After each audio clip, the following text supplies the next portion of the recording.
Hello guys, welcome to my channel. First of all, I would like to say thanks to those who are watching this video.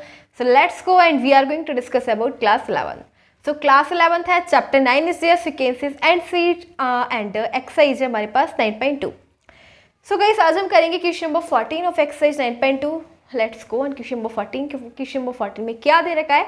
Eight first we will read it. तो पहले हम read करते हैं. सो question number 14 में तेरे का insert 5 numbers between 8 and 26 such that the resulting sequence is an AP. देखो क्या दे रखा है हमें, एक एपी सीरीज दे रखी है. ठीक है, क्या दे रखी है? एक एपी सीरीज दे रखी है एंड उसमें हमें 5 नंबर्स बताने हैं. और एपी सीरीज का जो फर्स्ट नंबर है वो 8 है. फर्स्ट टर्म क्या है? 8 है. और इस लास्ट टर्म क्या है? 26. और इसके बीच में कितने नंबर्स आ जाएंगे? कितनी टर्म्स है? 5. ठीक है, कितनी है? 1 2 3 4 एंड 5. ओके देखो क्या दे रखा है, बहुत ही इजी क्वेश्चन है. इसमें बोला गया है कि एक एपी सीरीज है. ठीक है, एपी सीरीज का जो फर्स्ट टर्म है वो क्या है? 8 है एंड जो लास्ट टर्म है वो क्या है? 26. और इसके बीच के 5 टर्म्स हमें फाइंड करने हैं. आप समझ रहे हो ना क्या बोला है? इंसर्ट 5 नंबर्स बिटवीन 8 एंड 26, यानी 8 एंड 26 के बीच में हमें 5 नंबर्स फाइंड आउट करने हैं सच दैट इस प्रकार the resulting sequence is an AP. यानी कि जो सीरीज है वो एपी दे रखी है. एपी का मतलब जो डिफरेंस होगा सभी नंबर्स के बीच में वो क्या होगा? कांस्टेंट होगा, सेम होगा. ओके सो देखो ये क्या दे रखा है हमें? ये हमें A1 दे रखा है. क्या दे रखा है? इसको A मान लो. ठीक है, इसको A मान लो. इस टाइप से दे रखी है A1 और A2 A3 A4 A5 and A6. कितने टर्म्स हो गई? 1 2 3 4 5 6 7. बिल्कुल 7 टर्म्स हैं ये. ठीक है, कितनी है? 7 टर्म्स हैं. और 7 टर्म्स ही हमें चाहिए. 1 2 3 4 5 6 7. ठीक है, 7 6 की हमें एक एपी सीरीज दे रखी है. तो हमें क्या निकालना है? हमें निकालना है A1 निकालना है. ठीक है, क्या निकालना है? A1 निकालना है और A2 फाइंड करना है. ठीक है, ये सभी टर्म्स हमें करनी है फाइंड. अब आपने एक फॉर्मूला पढ़ रखा होगा ये वाला, सम ऑफ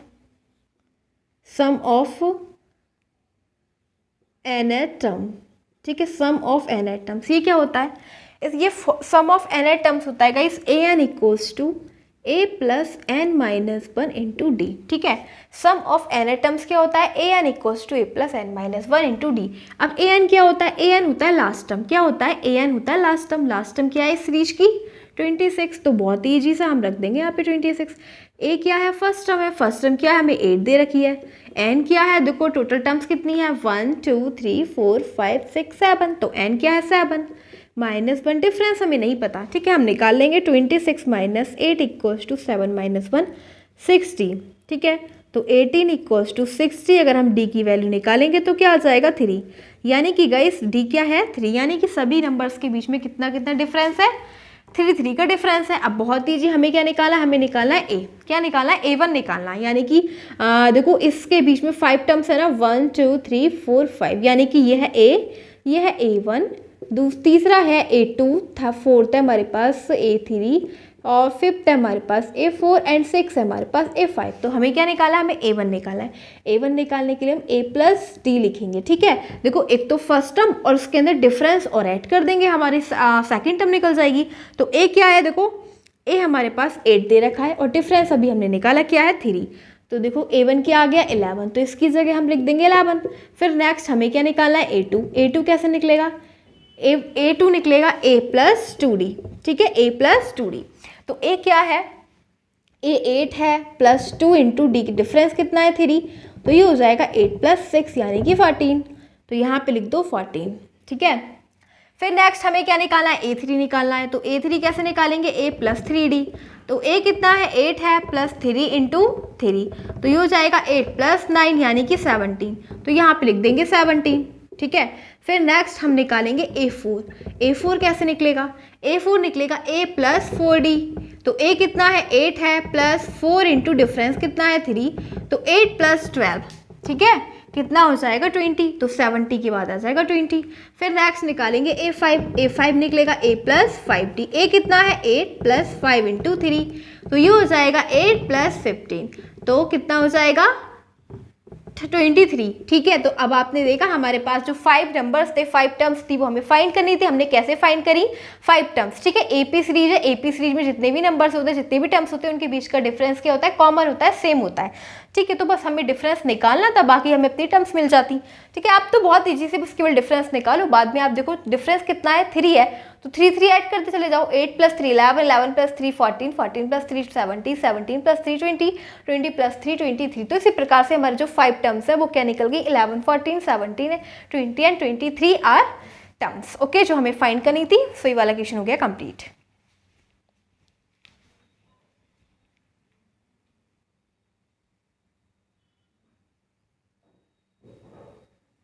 सो नेक्स्ट क्वेश्चन है क्वेश्चन नंबर 15।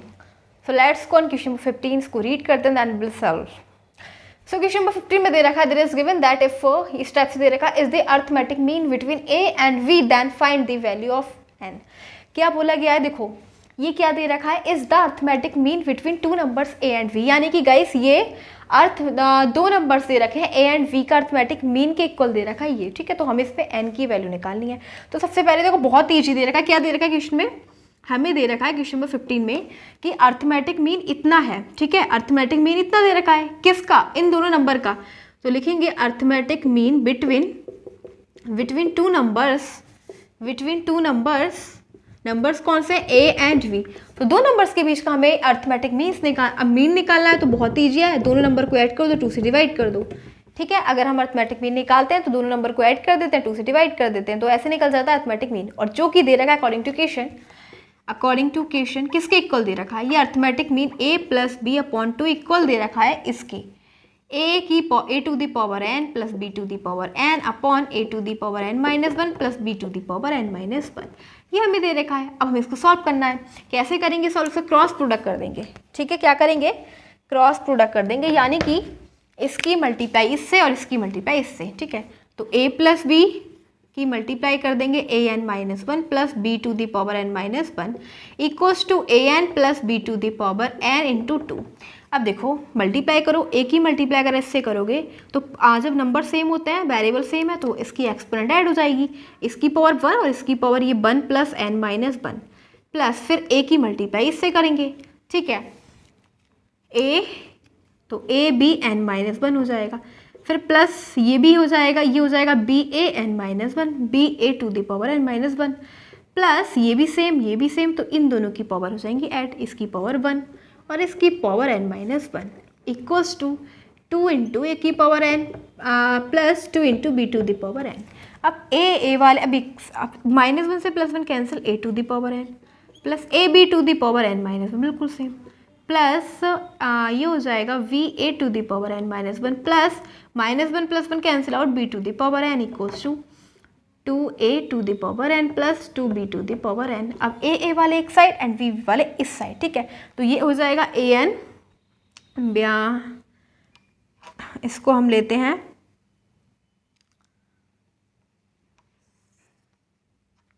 एक तो a to the power n हो जाएगा, ठीक है। a to the power n ले लो एंड फिर इसको इधर ले लेते हैं, या फिर ऐसा करो bv वाले इधर ले लेते हैं, ab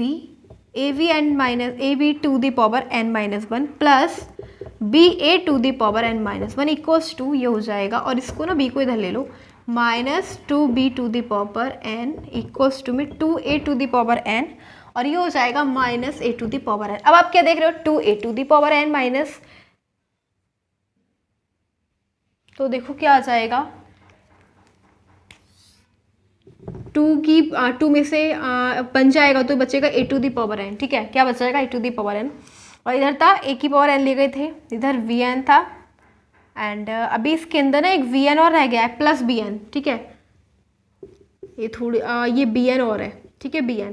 अब देखो इधर क्या हो जाएगा, इधर हो जाएगा -2, इसको ऐसे रख देंगे ab to the power n - 1, और ये हो जाएगा -b to the power n, क्योंकि ये है प्लस का और ये है माइनस का, तो माइनस करेंगे तो b to the power n आ जाएगा, ठीक है। और इक्वल्स टू में आगे a to the power n, और ये हो जाएगा -ba to the power n - 1। देखो कुछ भी नहीं करा, बहुत ईजी। हमने क्या करा, ये था a की पावर n, हम इसे इधर ले गए, ठीक है, केवल a to the power n को हम इधर ले गए, बाकी जो 2b की पावर n था उसको इधर ले आए, इसको हमने इधर ले लिया, इसलिए माइनस प्लस का था ये माइनस का हो गया, और b a to the power n minus 1 को भी हम इधर ले गए, ठीक है। तो ये क्या हो जाएगा, इधर लिख देना इसको, बाद में हम b और b into a to the power n minus 1 को भी इधर ले गए, ठीक है। अब देखो क्या कॉमन लेते हैं, इसमें से कॉमन लेंगे, कॉमन ले लो इसमें से b to the power n minus 1, ठीक है, हमने कॉमन ले लिया b to the power n, तो ये बचेगा a, और जहाँ पे अगर नहीं होता है, यहाँ पे तो कॉमन था, यहाँ पे तो है b to the power n minus 1, बस बट इसका मल्टीपल तो नहीं है ना, तो इसके डिवाइड में आ जाएगा b to the power n minus 1। अब यहाँ से हम कॉमन लेंगे a to the power n minus 1, ठीक है, तो यहाँ पे तो है लेकिन यहाँ पे नहीं है, तो हम इसके अपॉन में लिख देंगे, जहाँ पे कॉमन नहीं होता है तो हम वहाँ के डिवाइड में लिखते हैं, ठीक है। अब आप क्या देख रहे हो कि ये हो जाएगा b to the power n minus 1 a minus, और ये हो जाएगा v to the power n, और ये दोनों नंबर सेम है, ठीक है, दोनों वेरिएबल सेम है, तो डिवाइड में क्या होगा, इसके एक्सपोनेंट में माइनस हो जाएगा, ठीक है, ये आ जाएगा a to the power n minus 1। ऐसे ही यहाँ पे दोनों वेरिएबल सेम है तो इसके एक्सपोनेंट में माइनस हो जाएगा, ये दोनों कैंसिल आउट, और क्या बच गया, b to the power n minus 1 into में a माइनस b की पावर 1 किसी की पावर से कोई मतलब नहीं होता, वही रहता है, ये हो जाएगा माइनस से +1 कैंसिल a माइनस b। अब आप क्या देख रहे हो, a माइनस बी से a minus B cancel out, and हमारे पास क्या बचा, b की पावर n माइनस 1 अपॉन में, इसको भी इधर ले लेते हैं, a की power n minus 1 equal to 1 बच गया, ठीक है, क्या बच गया, b to the power n minus 1 upon में a to the power n minus 1 equals to 1 बच गया। अब फिर क्या करेंगे, इसको हम क्या लिख सकते हैं, देखो थोड़ा सा रफ कर लेते हैं बिकॉज स्पेस नहीं है। देखो हमें क्या निकालना है, हमें n निकालना है, क्या निकालना है हमें निकालना है n, find the value of n।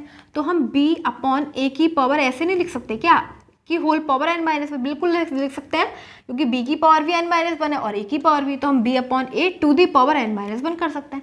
और 1 किसकी, देखो हम ऐसे भी लिख सकते हैं v अपॉन a की पावर 0, क्योंकि अगर 0 किसी की भी हम पावर लगा रहे हैं उसका मतलब 1 है, अगर हम a की पावर 0 लगा रहे हैं तो इसकी वैल्यू 1 है, तो हम 1 को ऐसे भी तो लिख सकते हैं ना, v अपॉन a की पावर 0, ठीक है। अब कंपेयर कर देते हैं एक्सपोनेंट, कंपेयरिंग द पावर्स, ठीक है, पावर की कंपेयर कर दो, तो ये हो जाएगा n माइनस 1 इक्वल्स टू 0, यानी n इक्वल्स टू 1, ठीक है। तो हमें क्या निकालना था, हमें तो n की वैल्यू निकालनी थी, find the value of n, तो n क्या हो गया, 1 हो गया, ठीक है। तो इस प्रकार से हमारा जो क्वेश्चन नंबर था ये कंप्लीट हो गया। 15 क्वेश्चन बहुत ईजी था, इसमें कुछ नहीं था, केवल हमें अर्थमेटिक मीन दे रखा था जो किसके इक्वल दे रखा था, इसके इक्वल दे रखा था, बाद में हमने इसका क्रॉस प्रोडक्ट कर दिया। अर्थमेटिक मीन का मतलब होता है दो नंबर्स के बीच में हमें निकालना था, तो दोनों को ऐड कर दिया, 2 से डिवाइड कर दिया, ठीक है, और वो किसके इक्वल था, इसके इक्वल कर लिया हमने, और उसको फिर क्रॉस प्रोडक्ट कर दिया, बाकी जो नंबर थे वो सेम कर लिए और फिर सॉल्व कर दिया।